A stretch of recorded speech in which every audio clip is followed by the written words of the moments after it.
لیکن اب امریکی وزیر خارجہ مارکو روبیو کا ایک بڑا انکشاف سامنے آیا ہے جو اس بات کی عکاسی کر رہا ہے کہ اس وقت 50,000 امریکی فوجی، جنگی طیارے، بحری بیڑا اور لاتعداد کیریئر سٹرائک گروپ ایران روانہ کیے جانے کے باوجود امریکی حکام اس نقطے پر سر پکڑ کر بیٹھے ہیں کہ اگر حملے کے باوجود بھی ایران کا سیاسی نظام تبدیل نہیں ہوتا اور ایران کی مذہبی شخصیات کا اقتدار پر غلبہ برقرار رہتا ہے تو پھر کیا ہوگا؟ یہی ایک ایسا سوال ہے جو کہ اس وقت ہر جگہ زیر بحث ہے،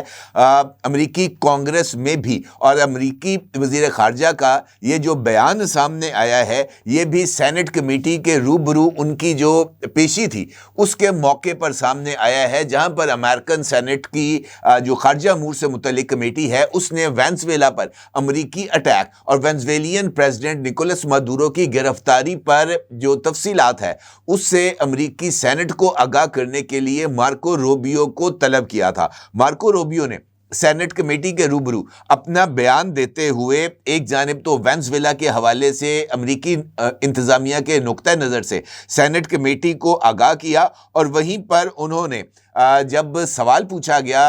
ایران کے حوالے سے تو یہ جو ہے امریکی وزیر خارجہ ان کا یہ کہنا تھا کہ یہ ایک کھلا سوال ہے، کوئی یہ نہیں جانتا کہ اقتدار میں کون آئے گا۔ ایران کا سیاسی نظام سپریم لیڈر خامنئی اور ان کے وفادار اسلامک انقلابی گارڈز کے درمیان تقسیم ہے۔ نیم منتخب افراد جو سوٹ پہن کر ٹی وی پہ نظر آتے ہیں یعنی صدر اور پارلیمنٹ، لیکن ہر کام میں سپریم لیڈر سے مشورہ کرنا پڑتا ہے۔ سپریم لیڈر اور نظام کے خاتمے کے بعد ایران میں کیا ہوگا اس کا کوئی آسان جواب نہیں۔ یہ وینزویلا سے زیادہ کہیں پیچیدہ ہوگا کیونکہ یہ نظام تقریباً 45 برس سے اقتدار میں ہے۔ اس لیے ایران کے حوالے سے، خاص طور پر ایران میں رجیم چینج کے بعد کیا ہوگا، اس پر نہایت محتاط غور و فکر کی ضرورت ہے۔ اگر آپ غور کریں تو یہ بنیادی طور پر اس بات کی طرف اشارہ کر رہا ہے کہ امریکہ اس وقت اس تمام صورتحال کو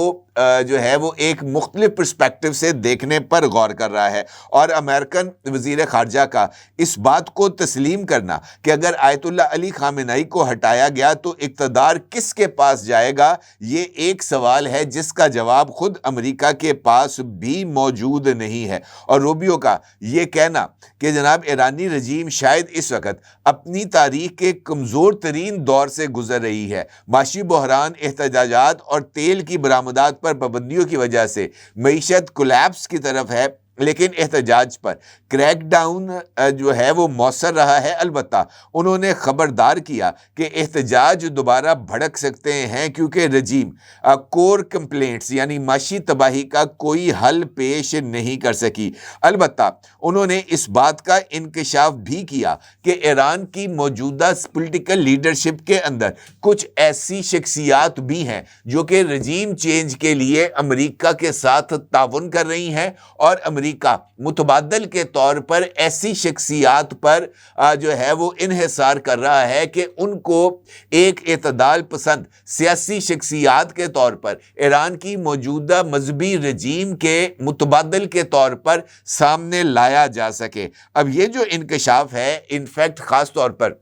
ایران میں موجود شخصیات کا امریکہ کے ساتھ تعاون پر یہ بہت زیادہ اہمیت کا حامل ہے، کیونکہ حالیہ دنوں میں اگر آپ کو یاد ہو تو اسی پلیٹ فارم سے میں نے آپ کے ساتھ ایران کی 2 سابق شخصیات کو نظر بند کیے جانے کی خبر کو شیئر کیا تھا۔ میں نے آپ سے آگاہ کیا تھا کہ ایران کے سابق صدر حسن روحانی اور ایران کے سابق وزیر خارجہ جواد ظریف اس وقت اپنے گھروں میں نظر بند ہیں، کیونکہ ان کے اوپر الزام ہے کہ انہوں نے ان مظاہروں کے دوران امریکہ کے ساتھ رابطے کیے تھے، اور یا امریکہ سے ان کے ساتھ رابطے کیے گئے تھے، اور ان رابطوں کی بنیاد پر ان دونوں شخصیات کو نظر بند کیا گیا ہے۔ اب مارکو روبیو کی جانب سے یہ انکشاف سامنے آنے کے بعد کہ جناب آیت اللہ علی خامنئی کو منظر سے ہٹانے کے بعد ایران میں موجود مختلف شخصیات کو امریکہ ایک متبادل کے طور پر دیکھ رہا ہے، تو میرے نزدیک یہ ساری صورتحال اور بھی زیادہ گمبھیر ہو جاتی ہے، کیونکہ اگر آپ غور کریں تو مارکو روبیو کا بیان امریکی خارجہ پالیسی کی حقیقت پسندی کو عیاں کرتا ہے، کیونکہ حقیقت پسندی کا لفظ میں نے اس وجہ سے استعمال کیا ہے کہ وہ اس بات پر غور کر رہے ہیں کہ اگر موجودہ رجیم کو ہٹایا جاتا ہے خاص طور پر حملوں کے نتیجے میں یا کسی طرح کی جو ہے وہ مداخلت کر کے یا جناب آیت اللہ علی خامنہئی صاحب کو نشانہ بنا کر، تو ایسی صورتحال میں کیا ہوگا؟ کیونکہ اگر آپ غور کریں تو ایران کا یہ جو نظام ہے یہ بہت ہی زیادہ ڈیپلی روٹڈ ہے، بلکہ اگر میں یہ کہوں کہ ایران کے سیاسی نظام کے ساتھ ایران کے سپریم لیڈر کی طرف سے تشکیل کیے جانے والا متوازی نظام زیادہ طاقتور ہے، تو یہ کہنا بھی کچھ زیادہ غلط نہیں ہوگا، کیونکہ اس وقت ایک جانب ایرانی صدر اور ایرانی پارلیمنٹ موجود ہے، دوسری جانب یہ جو نظام فقیہ ایران پر رائج ہے جہاں پر رہبر شورا اور سپریم لیڈر موجود ہیں، ان کی منظوری کے بغیر کسی طرح کا کوئی اقدام نہیں ہو سکتا، حتیٰ کہ پارلیمنٹ کے اندر جو لوگ نامزد کیے جاتے ہیں یا لوگ جو آتے ہیں پارلیمنٹ میں، اس کی منظوری بھی رہبر شورا سے ہی دی جاتی ہے۔ اس کے ساتھ ساتھ ایران کے صدر کا الیکشن کون لڑے گا، اس کا تعین بھی ایران کے سپریم لیڈر کی طرف سے یا ان کی رہبر شورا کی طرف سے کیا جاتا ہے، اور پھر وہاں سے 2 ناموں کا انتخاب کیا جاتا ہے، اور پھر وہ 2 ناموں کے درمیان یعنی 2 شخصیات کے درمیان الیکشن ہوتا ہے، اور اس میں جیتنے والا ایران کی منصب صدارت پر فائز ہوتا ہے۔ لیکن اس کے باوجود ایرانی پریزیڈنٹ یا ایرانی پارلیمنٹ کو کسی بھی فیصلے پر عمل درآمد کے لیے اس کی منظوری یا اس کی توثیق سپریم لیڈر یا رہبر شورا سے کرانا ضروری ہے۔ اس کے بغیر ایرانی پارلیمنٹ کا منظور شدہ کوئی بھی قانون یا کوئی بھی فیصلہ نافذ العمل نہیں ہو سکتا۔ اس کے ساتھ ساتھ ایران کے جو پاسداران انقلاب ہیں یہ براہ راست ایرانی سپریم لیڈر سے منسلک ہیں، اور یہ تمام تر احکامات ایرانین پریزیڈنٹ کی بجائے ایران کے سپریم لیڈر سے لیتے ہیں، اور وہ بعض مرتبہ ایرانی حکومت کے فیصلوں سے الگ بھی ہو سکتے ہیں۔ یہی وجہ ہے کہ ایران میں پاسداران انقلاب کا جو ہولڈ ہے وہ بہت ہی زیادہ ہے، اور یہی اس وقت سب سے امپورٹنٹ ایسپیکٹ ہے کہ پاسداران انقلاب کی تعداد کتنی ہے، اس کا بھی حقیقی جو فگر ہے وہ منظر عام پر نہیں ہے۔ بسیج کے اندر کون کون شامل ہے اور وہ پاسداران انقلاب کو کس طریقے سے لنک کرتے ہیں، اس کی بھی حقیقی صورتحال یا حقیقی تصویر سامنے نہیں ہے۔ جناب آیت اللہ خامنہئی صاحب نے آلریڈی ایک شیڈو گورنمنٹ تشکیل دے دی ہے، جس کے اندر مختلف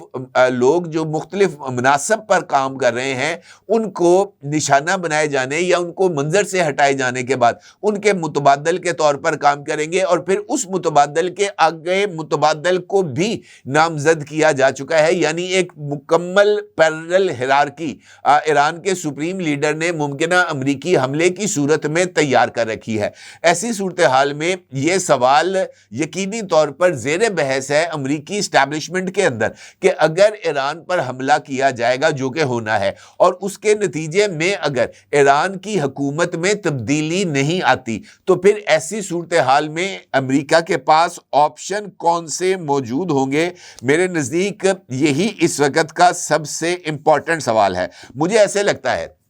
کہ امریکہ اس وقت جس طرح مارکو روبیو نے انکشاف کیا ہے اسی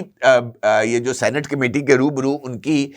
جو ان کی ٹیسٹمنی تھی، وہاں پر انہوں نے اس بات کا انکشاف کیا ہے کہ خلیج میں اس وقت مختلف امریکی اڈوں پر 50,000 کے قریب امریکی فوجی موجود ہیں۔ اس کے ساتھ ساتھ مختلف اڈوں پر امریکی فوجی اثاثے جن میں جنگی طیارے شامل ہیں وہ بھی موجود ہیں، اور یہ تمام ایئر بیسز ایران کے بیلسٹک میزائلز اور ڈرونز کی زد پہ ہیں۔ مارکو روبیو نے اس بات کو تسلیم کیا ہے کہ خلیج میں موجود تمام امریکی فوجی اڈے، امریکی فوجی اثاثے اور امریکی فوجی ایران کی زد میں ہیں، اور ان کا یہ کہنا تھا کہ ہماری بنیادی ذمہ داری اپنے اثاثوں اور اپنے فوجیوں کا تحفظ ہے، اور اس کے ساتھ ساتھ ہمیں اسرائیل کے تحفظ کی ذمہ داری کو بھی نبھانا ہے۔ لہٰذا ہم اس طرح کا کوئی بھی فیصلہ اس بنیاد پر نہیں کریں گے کہ جناب ہم حملہ کر دیں اور اس کے بعد جو صورتحال ہے اس کو مانیٹر کیا جائے۔ اس کا مطلب یہ ہے کہ مارکو روبیو نے امریکی سینٹ کو اس بات سے آگاہ کیا ہے کہ امریکہ حملے کرے گا، لیکن ان حملوں کے نتیجے میں اس بات کی گنجائش رکھی جائے گی کہ احتجاج کا دوبارہ آغاز ہو، یا احتجاج کے دوبارہ آغاز ہوتے ہی اگر ایران ویسے ہی طاقت کا استعمال کرتا ہے جیسے ماضی کے احتجاجوں پر کی گئی تھی، تو پھر اس موقع پر امریکی مداخلت کی جائے گی، اور پھر اس مداخلت کے ذریعے یہ جو احتجاج ہو رہے ہیں، مظاہرین ہیں، ان کو طاقتور کرتے ہوئے وہ جو متبادل قیادت امریکہ کے ساتھ رابطوں میں ہے ان کو سامنے لایا جائے گا۔